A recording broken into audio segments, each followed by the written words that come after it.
바자회 하시느라 많이 수고하셨는데 또 어느새 찬양을 또 준비하셔가지고 또 헌신하시는 모습이 참으로 귀합니다. 우리 옆에 있는 분에게 한번 인사하시겠습니다. 당신은 기쁨의 면류관입니다.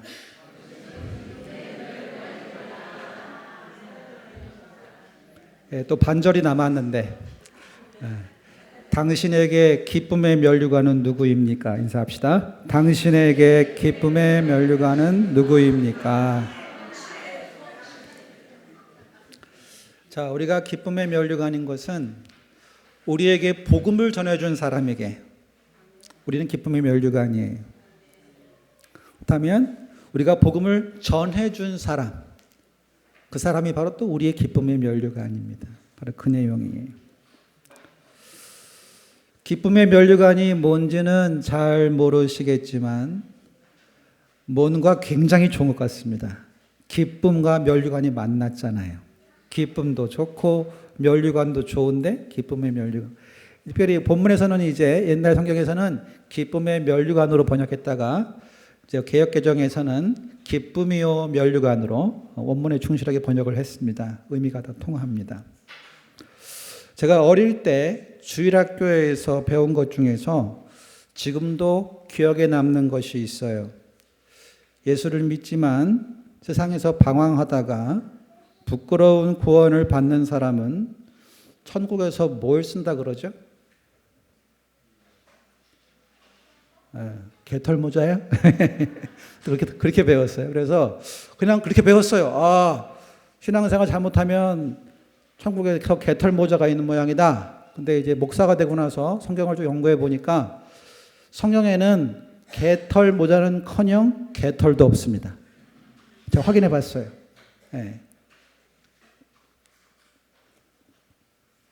예수 믿고 신앙생활을 열심히 하면, 그러면 예수 믿고 신앙생활 열심히 하면 천국 가서 뭘 쓴다 그러죠? 네, 생명의 별과도 나오고 또 천국 가면 흰 옷 입고 금면류관을 쓰겠네. 그 찬양이 있어요. 그래서 금면류관은 쓰는지 또 연구해 봤습니다. 금면류관 성경에 있습니다. 요한계시록 4장 4절에 보면 천상의 예배, 하늘의 예배에 대해서 묘사하면서 24장로가 금면류관을 쓰고 있다가 하나님께 벗어드리는 부분이 나와요. 벗어드린다고요? 예. 그리고 요한계시록 14장 14절에 보면 심판주로 오시는 예수님께서 금면류관을 쓰신 것으로 나타납니다. 24장로는 금면류관을 벗어야 돼요. 그리고 금관은 심판하러 오시는 예수님이 쓰고 계십니다. 성경적으로 보면 금면류관은 하나님께 속한 것입니다. 썼다가도 벗어드려야 돼요. 성경적입니다. 금면류관이 있기는 하지만 우리가 쓸 것은 아니라는 것이죠. 그렇다면 우리가 천국에 들어가서 얻게 될 면류관은 도대체 뭘까? 디모데후서 4장 8절에 보면 아까 말씀하신 것처럼 의의 면류관, 야고보서 1장 12절과 계시록 2장 10절에 보면 생명의 면류관, 의의 면류관, 생명의 면류관이 언급되어 있고요. 오늘 본문과 데살로니가전서 2장 19절에 나오는 말씀이 있어요. 우리의 소망이나 기쁨이나 자랑의 면류관이 무엇이냐? 그가 강림하실 때 우리 주 예수 앞에 너희가 아니냐? 데살로니가 교회가 예수님 재림하실 때에 복음 사역자들의 면류관이라고 말씀하고 있습니다. 여기서 기쁨의 면류관이 두 군데 언급되고 있어요. 오늘 본문을 포함해서. 의와 생명의 면류관은 신자 각 개인에게 주시는 구원의 면류관을 의미하고, 오늘 본문과 데살로니가전서 2장 19절에 나와 있는 기쁨의 면류관은 그럼 무슨 면류관이냐? 오늘 말씀을 통해서 기쁨의 면류관을 발견하시기를 주의 이름으로 축원합니다. 잃어버린 면류관, 우리가 몰랐던 면류관, 기쁨의 면류관. 기쁨이요 면류관이 무엇이냐? 그러면 기쁨의 면류관 첫 번째로, 기쁨의 면류관은요, 우리가 전도한 사람이에요. 우리를 통해서 예수님 믿게 된 사람이 바로 기쁨의 면류관입니다. 우리 4장 1절을 읽어보겠습니다. 읽어봅시다. 시작. 그러므로 나의 사랑하고 사모하는 형제들, 나의 기쁨이요 면류가 아닌 사랑하는 자들아, 이와 같이 주 안에 서라. 따라합시다. 주 안에 서라. 이 명령이에요. 명령. 너희는 기쁨의 면류관이기 때문에 기쁨의 면류관답게 주 안에서 서라. 넘어지지 말고 뒤뚱거리지 말고 믿음 안에서 서라는 것입니다.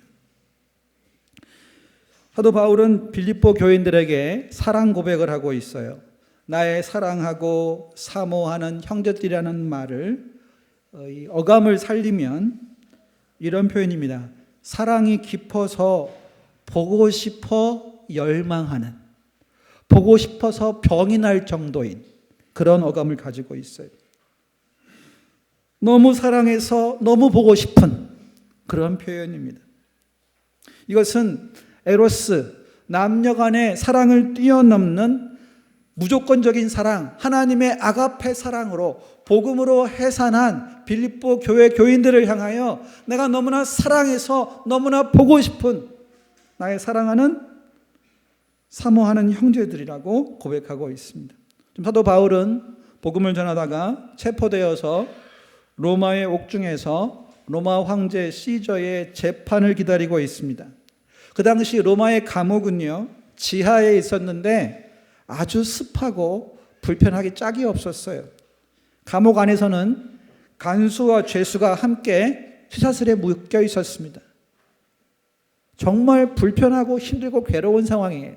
여러분, 불편하고 힘들고 괴로울 때 누가 생각나죠?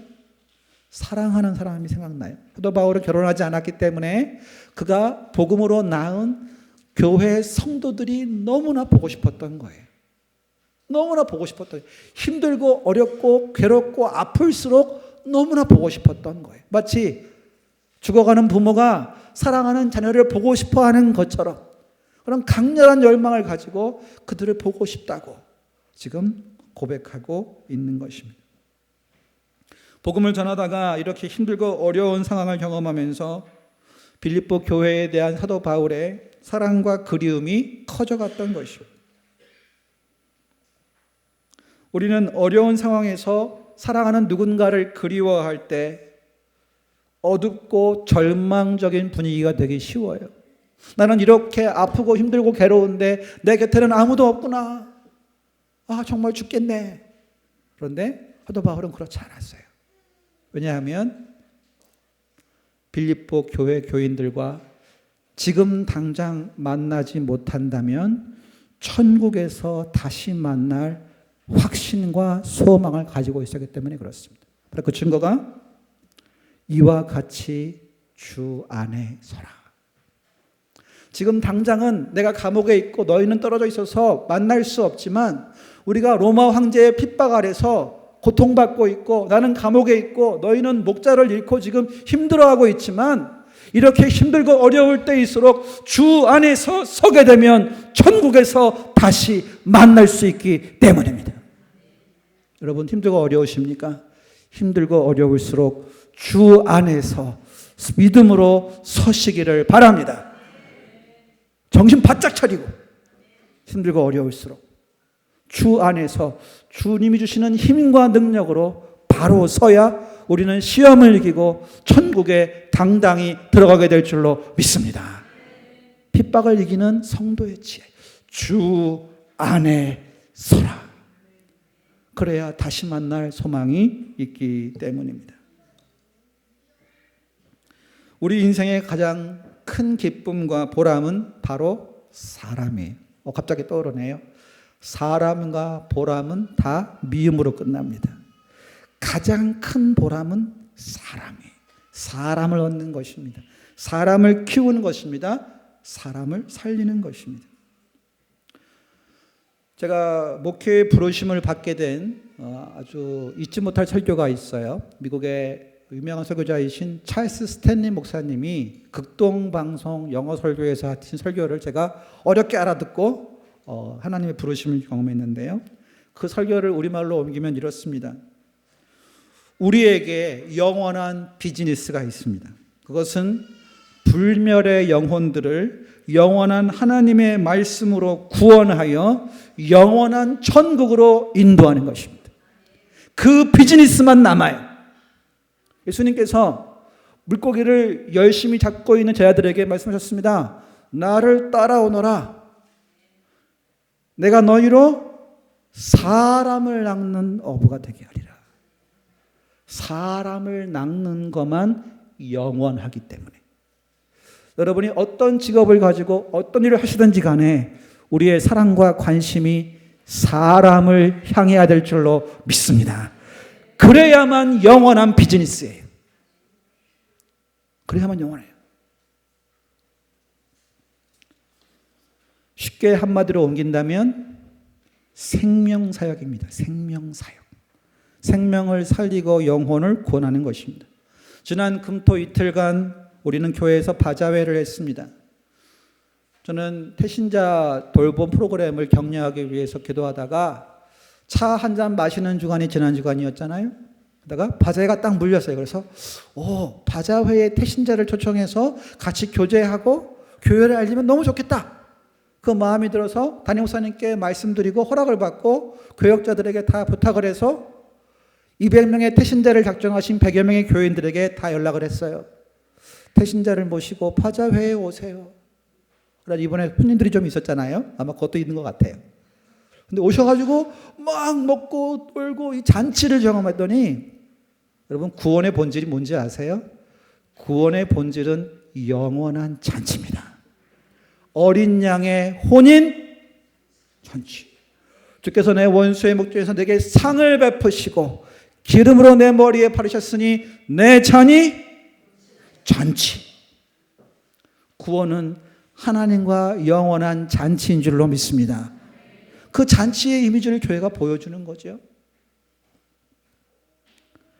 그 중에 교인들 소개해 주신 몇 분을 제가 사역리로 전도를 하게 됐는데 우리 권사님 한 분은 길동 삼총사님들 중에서 몇 분을 모셔가지고 복음 전을 했는데 또 한 분이 결신을 했어요. 길동 사시는데 그분은 믿기로 했는데 모시고 나올 분이 없어요. 권사님이 봉사를 열심히 하시니까 데리고 나와서 같이 예배드리고 돌볼 사람이 필요해요. 또 두 분은 한 분은 평생 불교 신자였는데 또 사역일을 듣고 예수 믿기로 하셨는데요. 교회 나오라고 했더니 남편의 반대에 부딪혀서 그랬죠. 저는 어머님이 추장인 줄 알았는데 어머니가 추장이 아니세요? 그러니까 아니래요. 그러면 영감님이세요? 그렇대요. 남편 눈치 보느라 지금 못 나오는 분이 한 분 계시고 또 한 분은 저기 선사유적주 주장에서 만난 분인데 거기 만난 할머니가 혼자 교회 오기 쑥스럽다고 유적지에 들어가서 한 분을 또 모시고 나왔네. 그분이 유명한 안목의 사철탕 주인의 엄마예요. 그분을 모시러 장로님 한 분이 가셨는데 자녀들이 반대해가지고 그냥 돌아오셔서 장로님께서 선교회원들 데리고 가셔서 보신탕집을 싹 쓸어버리셨어요. 다음 주에 모시고 나오시려고 지금 열심히 하고 계십니다. 여러분 불교 신자가 예수 믿기가 얼마나 어려운지 아십니까? 그런 하나님께서 여러분을 통해 바자회를 통해 역사하시는 줄로 믿습니다.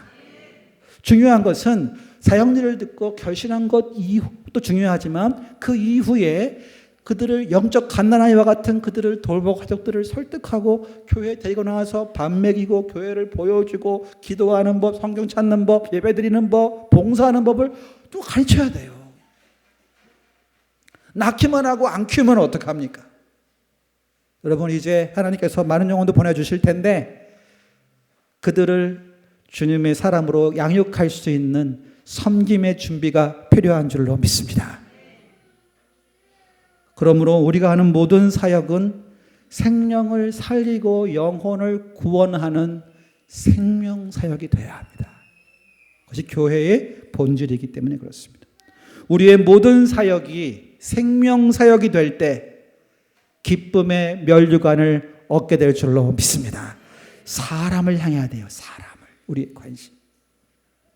두 번째로 기쁨의 면류관은 한 마음을 품어야 돼요. 우리는 기쁨의 면류가 아니고 우리가 복음을 전해준 사람들은 우리에게 기쁨의 면류가 아니에요.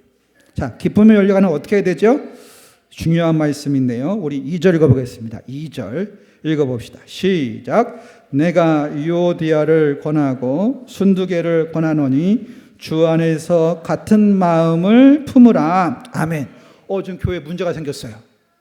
유오디게하고 순두개는 교회에서 전도 열심히 하고 봉사 열심히 하기로 소문난 여성도입니다. 그런데 둘이 갈등과 다툼으로 빌립보 교회에 분열이 생겼다는 거예요.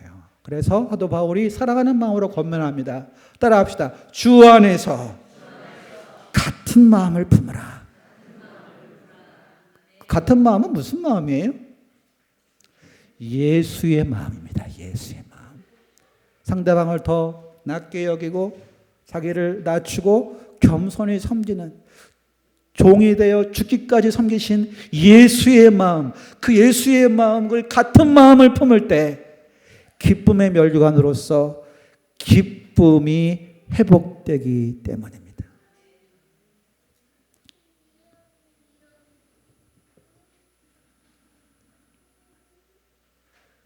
유오디게와 순두개는 열심히 있었어요. 열심히 있는 사람들이 자기 주관이 강하기 때문에 갈등이 생기기가 쉬워요. 되게 일 잘하는 사람들은 관계가 좀 약하고 또 관계가 좋은 사람들은 또 일을 조금 그러고 둘 다 있는 분들 찾기가 쉽지 않아요. 저는 우리 명성교회 모든 교인들이 일도 잘하시고 관계도 좋은 그런 원만하고 또 충성된 크리스찬들 되시기를 축복합니다. 일 잘하시는 분들은 내가 혹시 관계가 약하지 않나? 또 관계가 좋은 분들은 내가 혹시 너무 관계에만 빠져 있는 게 아닌가? 주님은 치우치지 않으셨어요. 주님은 말과 일에 능하실 뿐만 아니라 소외된 사람들까지 돌보시는 그런 주님이셨어요. 우리는 주님의 분량까지 그리스도에게까지 자라가야 될 줄로 믿습니다. 우리의 성장과 신앙의 방향은 예수님이잖아요. 그러므로 이만하면 됐지 뭐 하지 마시고 주님 앞에 서면 나는 부족하니까 주님 제가 관계가 약합니다. 제가 열심히 부족합니다. 부족한 부분이 무엇이든지 간에 주님이 우리의 방향과 목적과 결승점이 되시기 때문에 그리스도에까지 자라가야 될 줄로 믿습니다. 성장하고 계십니까? 묵고 계십니까? 낡고 계십니까? 닳아 없어지고 계십니까? 저는 여러분이 신앙생활을 하면 할수록 오래 묵지 마시고 성장하시기를 바랍니다. 낡아지지 마시고 주를 위해 거룩하게 불태우시기를 바랍니다. 한 번뿐인 인생 속히 지나가리니 그리스도를 위한 일만 영원하리라. 믿음의 선배들이 외쳤던 고백들이 열심히 있는데 다툼이 있는 유력한 두 여성 사이에 일어난 다툼으로 인해서 사도 바울이 지금 옥중에서 근심하고 있는 거예요. 이 다툼 외에도 빌립보서 3장에 보면 유대인처럼 되어야 구원받을 수 있다는 거짓 교사들이 들어와 있었어요. 그들의 별명이 십자가의 원수예요. 예수님을 믿는 믿음으로 구원받는 것이 충분한데 그걸로 충분하지 않고 유대인처럼 할례를 받고 율법을 다 지켜야 한다고 주장한 사람들이 있었던 거예요. 이렇게 빌립보 교회가 어지러웠어요. 근데 여러분 이렇게 다툼이 있고 어지러운 교회가 기쁨의 면류관입니까? 아닙니까? 아닌 것처럼 보이죠. 고린도 교회같이 파당이 있고 폐륜이 있는 다툼이 있는 송사가 있는 교회는 주님의 교회예요? 아니에요? 여러분 교회가 아무리 소란하고 어지러워도 교회의 현상이 주님의 보혈로 값주고 산 교회의 본질을 바꿀 수 없음을 믿으시기 바랍니다. 이 교회 위하여 눈물과 기도로 내 생명 다하기까지 사랑하는 것은 우리가 우리를 교회되게 하시고 성도되게 하신 그리스도의 보혈이 바로 교회의 본질이기 때문인 줄로 믿습니다. 이 교회의 본질을 아는 사람은 교회를 사랑합니다. 초대교회 교부는 그렇게 말을 했습니다. 하나님을 아버지로 부르는 사람은 교회를 어머니로 사랑해야 한다. 교회의 머리는 하나님이시기 때문에 그렇습니다. 그러므로 교회에 어려움이 있거나 섬겨야 될 부분이 있을 때 사람들처럼 대안 없는 비판을 하지 마시고 우리가 자기를 희생해서 대안이 되는 것이 소금과 빛의 사명을 감당하는 것인 줄로 믿습니다. 소금은 자기 몸을 녹여서 짠맛을 내서 부패를 막아요. 초는 자기 몸을 태워서 어둠을 밝힙니다. 뒤에 또 한번 나올 테니까 그때 말씀을 드릴게요. 자, 기쁨의 면류관은 다툼과 분열이 있을 때마다 예수님의 마음으로 같은 마음 품기를 힘써야 합니다. 교회의 머리는 바로 예수님이시기 때문입니다. 사도 바울은 다툼의 당사자인 두 여인에게 권면합니다. 주 안에서 같은 마음을 품으라. 바로 예수의 마음을 품으라. 서로를 귀히 여기라 말씀합니다. 누구든지 주님 안으로 돌아오면 한 마음을 품을 수 있어요. 날마다 마음을 모아 하나님의 말씀을 배우고 기도함으로 하나가 되어가는 것입니다. 여러분, 신앙의 갈등이 있고 관계가 어려워질 때 자기 자신에게 물어보십시오. 내가 지금 주님 안에 있는가? 내가 지금 주님 안에 있는가? 주님 안에서 같은 마음, 주님의 마음을 품고 있는가? 그러면 답이 나와요. 갈등이 있는 사람이라도 두 사람 중에 한 사람이 먼저 자기가 주님 안에 있는지를 돌아보고 하나님 앞에 바로 설 때 관계가 회복될 줄로 믿습니다. 신앙 좋은 사람이 먼저 하는 거예요. 사랑 많은 사람이 먼저 손 내미는 거예요. 손 내미는 것은 용기 있는 것입니다. 주님 안에 있는 사람은 화평케 하는 자가 됩니다. 마태복음 5장에 보면은 화평케 하는 자는 복이 있나니 그들이 화평케 하는 자. 팔복을 한번 외우셔야 되겠는데 화평케 하는 자는 복이 있나니 그들이 하나님의 아들이라 일컬음을 받을 것이며.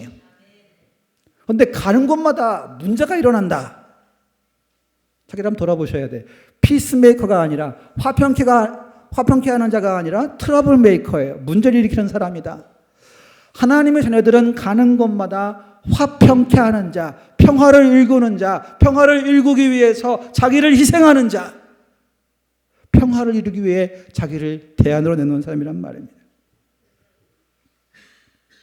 예수님이 바로 하나님과 우리 사이에 화평케 하는 자로서 화목제물이 되셨어요. 예수님이 바로 화평케 하는 자였어요. 그 예수님이 마음속에 있는 사람은 화평케 하는 자가 됩니다. 예수님이 저와 여러분을 하나님과 화목시키기 위한 화목제물이 되셨기 때문에 그 예수를 믿는다면 우리도 화평케 하는 자가 되어야 될 줄로 믿습니다.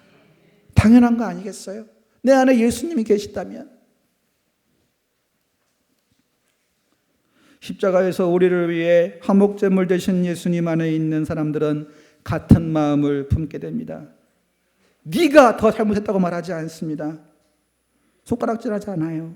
나를 위해 화목제물 되신 예수님 앞에서 자기 가슴을 치며 회개합니다. 그리고 주님에게서 받은 용서와 긍휼로 인해 화해의 손을 내밀어요.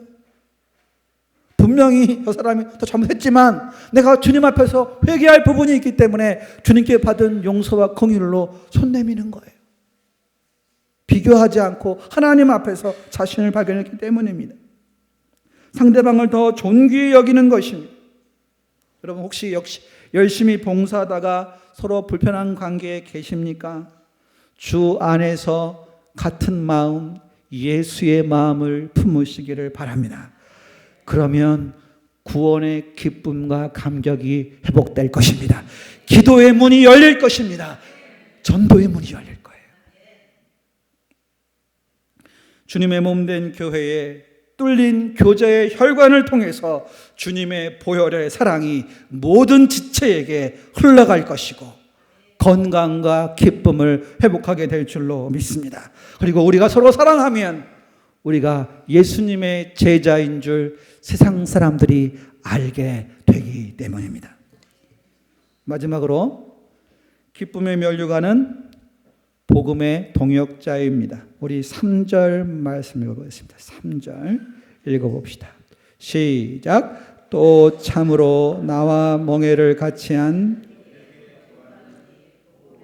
나와 함께 힘쓰던 저 여인들을 돕고 또한 클레멘드와 그 외에 나의 동역자들을 도우라.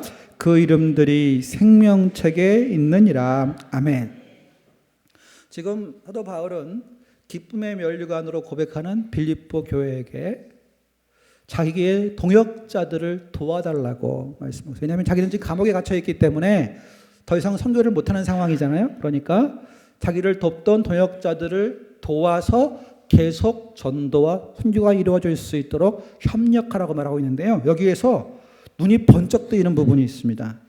사도 바울과 동역하는 복음의 동역자들이 그들의 이름이 어디에 있다?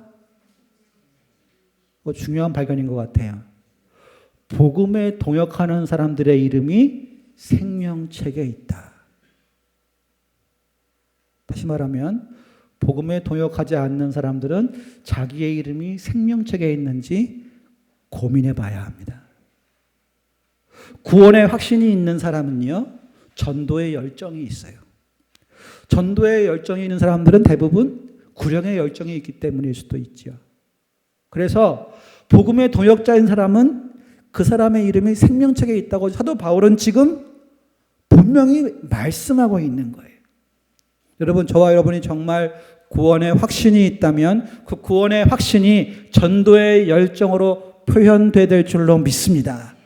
우리의 이름이 어린 양의 생명책에 기록되어 있다면 우리는 우리의 생명 되신 예수 그리스도의 복음을 증거하는데 돕고 함께 섬기는 동역자가 되어야 될 줄로 믿습니다.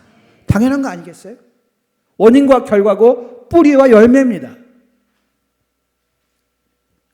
사도 바울은 생명책에 이름이 기록되어 있는 자신의 복음의 동역자들을 도와달라고 자신의 기쁨의 면류관인 빌립보 교인들에게 부탁하고 있어요. 바로 기쁨의 면류관은 복음의 동역자가 되고 그들이 기쁨의 면류관이고 복음의 동역자이기 때문에 그들의 이름도 어린 양의 생명책에 기록되어 있는 줄로 믿습니다.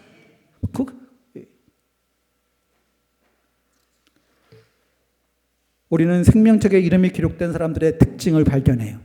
생명책에 이름이 기록된 사람, 예수 안에 생명을 얻은 사람들은 복음을 위하여 함께 힘을 쓰고 동역한다는 것입니다. 왜 복음을 위해 동역하는 사람들의 이름이 생명책에 기록되어 있습니까? 예수를 믿는 사람에게는 영생이 있기 때문입니다. 예수님을 마음속에 영접한 사람은 예수님이 그 마음속에 계시고 그 예수님 안에 생명이 있기 때문에 예수를 믿음으로 그 안에 예수님이 계신 사람은 예수님 안에 생명이 있기 때문에 예수님으로 인해 영생이 있는 줄로 믿습니다. 예수님 말씀하셨어요. 내가 곧 길이요 진리요 생명이다. 생명 되신 예수가 내 안에 있으면 우리 안에 영원한 생명이 있는 줄로 믿습니다. 아들이 있는 자에게는 하나님의 아들이 있는 자에게는 생명이 있고 하나님의 아들이 없는 자에게는 생명이 없다고. 내가 하나님의 아들을 믿는 너에게 이것을 쓴 것은 너희로 하여금 너희에게 영생이 있음을 알게 함이라고 또 요한은 말씀하고 있습니다. 여러분, 예수 믿는 사람에게 영생이 있음을 말씀대로 믿으시기를 바랍니다. 그렇다면 우리는 함께 복음을 위해 힘을 쓰고 동역하며 도와야지. 그것이 당연한 것 아니겠습니까? 누가 복음을 전하는데 동역자가 됩니까? 예수 믿고 구원의 확신을 얻은 사람입니다. 구원의 확신은 구령, 즉 영혼을 구원하는 일에 열정으로 나타나기 때문입니다. 내가 예수 믿고 구원받았는데 전도에 대해서 무관심하다. 뭔가 문제가 있는 거예요. 곰곰이 자신의 신앙을 돌아봐야 합니다. 예수 믿고 구원받은 사람은 전도에 열정이 있는 것이 정상이에요. 정상이에요. 따라 합시다. 정상적인 그리스도인이 됩시다. 이 말씀에 비춰보면 내 신앙이 지금 정상인가 비정상인가 자신을 돌아보셔야 돼요. 우리는 우리에게 복음을 전해준 분들에게 기쁨의 면류관입니다. 우리 누군가에게 기쁨의 면류관이에요. 우리 부모님일 수 있어요. 우리 목사님일 수 있어요. 우리 앞선 믿음의 선배들일 수 있어요. 우리에게 복음을 전해주고 예수 믿게 해준 그분들에게 우리는 기쁨의 면류관입니다. 그렇다면 우리가 복음을 전해준 누군가에게 그들이 누굽니까? 누가 우리에게 기쁨의 면류관입니까? 이게 중요한 질문입니다.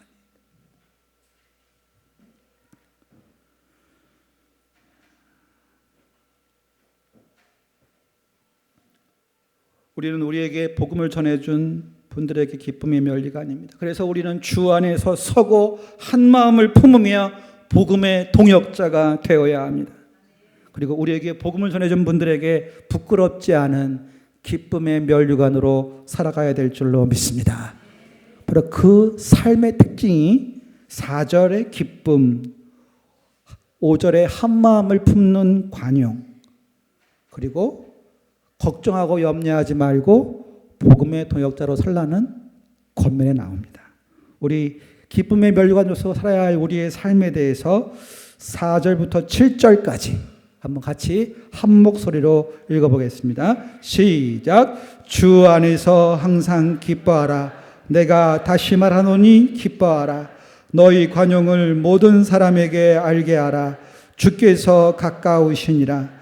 아무것도 염려하지 말고 다만 모든 일에 기도와 간구로 너희 구할 것을 감사함으로 하나님께 아뢰라.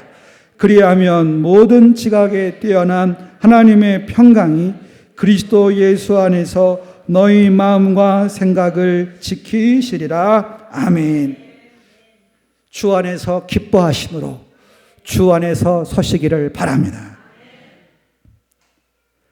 나와 다른 사람이라 할지라도 관용하셔서 주 안에서 같은 마음, 예수의 마음을 품고 같은 마음을 품으시기를 바랍니다. 걱정하고 염려하느라 시간 낭비하지 마시고 우리 인생 속히 지나가는데 복음을 위해 함께 힘쓰고 애쓰는 복음의 동역자가 되셔서 우리의 이름이 어린 양의 생명책에 기록되어 있음을 경험하게 되시기를 바랍니다. 그것이 말세를 살아가는 성도의 지혜가 아니겠습니까? 제가 10년 전에 상도동에서 사역할 때가 있었는데요. 방현주 집사님이라는 분이 저의 교구에 계셨어요. 그분이 저에게 아주 어려운 부탁을 했습니다. 자기 남편이 70세인데요. 교회 안 나온 지 10년 됐대요. 전도해달라는 거예요. 얼마나 어렵습니까? 다니다가 안 나오는 분은 10년 된 분을 참 답답하더라고요. 근데 하나님 앞에 기도하고 신방을 갔어요. 이분은 6.25 때 월남하셔서 영락교회에서 신앙생활을 하다가 교회 안 나간 지 10년 된 분입니다. 그 유명한 영락교회를 안 나가시는 분. 여러분 10년 동안 교회 안 나가신 분을 제가 무슨 수로 전도합니까? 신방을 갔더니 이 백발의 선비 같은 분이 앉아 계시더라고요. 제가 사랑하는 말씀, 에베소서 2장 8절 9절 말씀. 너희는 그 은혜를 인하여 믿음으로 말미암아 구원을 얻었나니 이것이 너에게서 난 것이 아니요 하나님의 선물이라. 행위에서 난 것이 아니니 이는 누구든지 자랑치 못하게 함이니라. 이 말씀을 그냥 드렸어요. 두렵고 떨리는 마음으로. 근데 그분이 그 말씀을 받고 기뻐하시고 예수님께 다시 한번 자신의 삶을 드리셨습니다. 사연은 뭐였냐면요. 이분이 아주 양심적인 분이었어요. 10년 전까지 교회를 열심히 다니다가 한 번 빠졌어요. 한 번. 근데 이 한 번 빠진 게 양심에 찔려서 내가 이렇게 믿을 바에야 차라리 그만둔다. 그랬던 상황인데 우리의 행위로 구원받는 것이 아니라 하나님의 은혜를 믿음으로 받아서 구원이 하나님의 선물이라는 말씀이 그분의 고민을 해결해 주신 거예요. 그분이 복음을 듣고 와, 구원이 하나님의 은혜로 주시는 선물이구나. 너무나 기뻐하셔서 그 다음 주부터 10년 만에 다시 교회에 나오시는 것을 봤습니다. 여러분, 구원이 하나님의 선물이라는 거 다 아는 얘기 아닙니까? 근데 그 누군가에게는 정말 듣고 싶은 복음이었다는 거예요.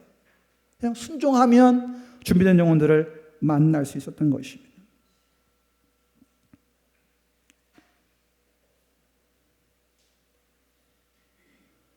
그리고 그분이 예배를 마치고 나올 때마다 구원을 선물로 주신 하나님의 은혜에 너무 감사하고 그 성경 구절을 들려준 저를 끌어안고 아들 같은 저를 끌어안고 얼마나 기뻐하셨는지 지금도 그 모습이 눈앞에 선합니다. 제가 그 교회를 이제 사임하게 되고 그 다음 해에 여름 휴가 때 인사를 드리러 갔었어요. 뵙고 싶어서 목사님도 뵙고 싶고 그래서 갔는데 그때 식당에서 멀리서 한 여집사님이 달려오는 목사님 이러면서 방현주 집사님이었어요. 알고 봤더니 제가 사임한 그해 겨울에 그 어르신이 천국의 소망을 가지고 소천하신 거예요. 그러면서 하시는 말씀이 목사님이 아니었으면 저희 남편을 복음도 못 듣고 세상을 떠날 뻔했어요. 너무 감사합니다. 제가 그냥 순종에 전했던 복음이 그 어르신에게는 마지막 복음이었던 것이죠. 여러분, 우리는 다음을 얘기하지만 그 다음은 하나님께 속한 것입니다. 그럼 우리는 항상 지금 전해야 될 줄로 믿습니다. 여러분, 이번 초청축제가 이제 28일 남았어요. 그 누군가에게는 이번이 마지막 기회일 수 있지 않겠습니까? 내일은 하나님께 속한 것입니다. 내년도 하나님께 속한 것입니다. 기쁨의 면류관이 되시는 성도들이 한 분, 두 분 소천하실수록 천국은 저에게 점점 더 사모하는 고향보다 더 그리운 본향집이 되었어요. 기쁨의 면류관들이 가서 기다리고 있으니까. 그 본향집에서, 하나님 아버지의 본향집에서 우리를 기다리고 있는 우리 믿음의 선배들, 앞서가신 장로님, 권사님, 안수집사님, 평신도들, 믿음의 가족들, 믿음의 선조들, 우리에게 복음을 전해준 우리를 기쁨의 면류관 삼은 그분들이 우리를 기다리고 있잖아요. 그리고 우리가 복음을 전해줘서 우리보다 앞서가신 분들도 계시잖아요. 여러분, 기쁨의 면류관이 늘어날수록 천국은 너무나 사모하는 곳이 될 줄로 믿습니다. 하나님 아버지 계시고 그 아버지의 품에 앞서가 계신 믿음의 선배들을 바라보면 천국이 점점 가까워지는 거예요. 사모하는 거예요. 그리움에 사무치는 거예요. 그 본향집에서 우리를 기다리고 있는 하나님 아버지와 영원한 가족 때문에 우리는 우리에게 복음을 전해준 분들에게 기쁨의 면류관입니다. 이제 우리에게 누가 기쁨의 면류관입니까? 천국에는요, 부족함이 없어요. 그래서 돈이 필요 없습니다. 부족함이 없으니까. 배고픔도 없고 굶주림도 없고 목마름도 없고 질병도 없고 눈물도 없고 고통도 없는 그곳에서 우리는 영원한 기쁨을 맛볼 거예요. 그런데 정말 행복한 사람은 누굴까요? 천국의 기쁨을 함께 누릴 기쁨의 면류관이 많은 사람이 정말 행복할 줄로 믿습니다. 이 좋은 천국에 나 혼자 오지 아니하고 사랑하는 사람들 다 데리고 가는 거죠. 영원한 기쁨을, 행복을, 영생복락을 누리는 거예요. 우리에게 복음을 전해주신 분들을 인해 감사하고 우리도 그렇게 고마운 사람이 되기를 소원합니다. 여러분의 가정에 아직까지 주님 알지 못하는 가족들이 있습니까? 주님이 포기하지 않으셨는데 내가 지레짐작으로 포기하고 있지는 않습니까? 여러분 주변 이웃, 여러분의 관계망 안에 있는 50명에서 100명 사이에 수많은 지인들에게 여러분의 관계를 통해서 복음을 들어야 할 그 준비된 영혼들, 그들에게 복음 전하시고 교회로 초청하셔서 목사님의 말씀을 듣고 예수 믿고 우리와 같이 천국의 영생복락을 누리는 기쁨의 면류관이 될 수 있도록 남은 시간을 아끼며 내년, 다음으로 미루지 마시고 내년이나 다음은 하나님께 속한 것이기 때문에 오늘 지금 이번에 순종하셔서 기쁨의 멸류관을 만나시기를 주의 이름으로 축원합니다. 이 시간 주신 말씀 기억하면서 주여 한번 부르고 기도하겠습니다. 주여. 하나님 아버지, 오늘 우리에게 말씀을 주심을 감사합니다. 우리에게 복음을 전해주신 수많은 믿음의 선배들에게 우리가 기쁨의 멸류관이었습니다. 주여, 우리를